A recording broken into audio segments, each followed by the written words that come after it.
N'oubliez pas que vous êtes le temple de Dieu et que l'Esprit de Dieu habite en vous. 1 Corinthiens 3,16. Quelle terrifiante révélation pour le chrétien. Être temple de Dieu signifie que quiconque approche le temple doit pouvoir y rencontrer Dieu. Cela ne s'improvise pas avec nos propres forces. L'Esprit de Dieu habite en nous. C'est ainsi que selon le livre du Lévitique, nous sommes appelés à partager la sainteté de Dieu par la ressemblance. Dieu n'a pas de haine pour le pécheur. Il nous gratifie par avance de sa miséricorde. De même, le fils d'Israël ne doit pas garder des pensées de haine pour son frère, mais il doit le réprimander pour ne pas partager son péché. Sans rancune, il faut aimer son prochain comme soi-même.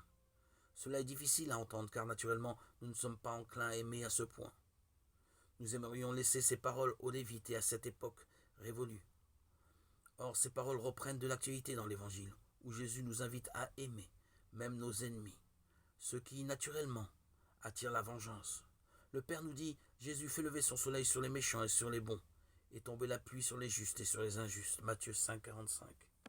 Aimer sans réserve amis et ennemis et prier pour eux, c'est une façon de révéler la présence de Dieu en son temple sacré. Il faut aller plus loin que la loi et tendre vers la perfection, comme notre Père céleste, qui est parfait. Parce que l'Esprit habite en nous et travaille en nous, nous pouvons peu à peu nous laisser faire. Et puis, nous ne sommes pas seuls dans ce combat intérieur. Paul nous rappelle, tout est à vous, mais vous, vous êtes au Christ, et le Christ est à Dieu. 1 Corinthiens 3, 22, 23.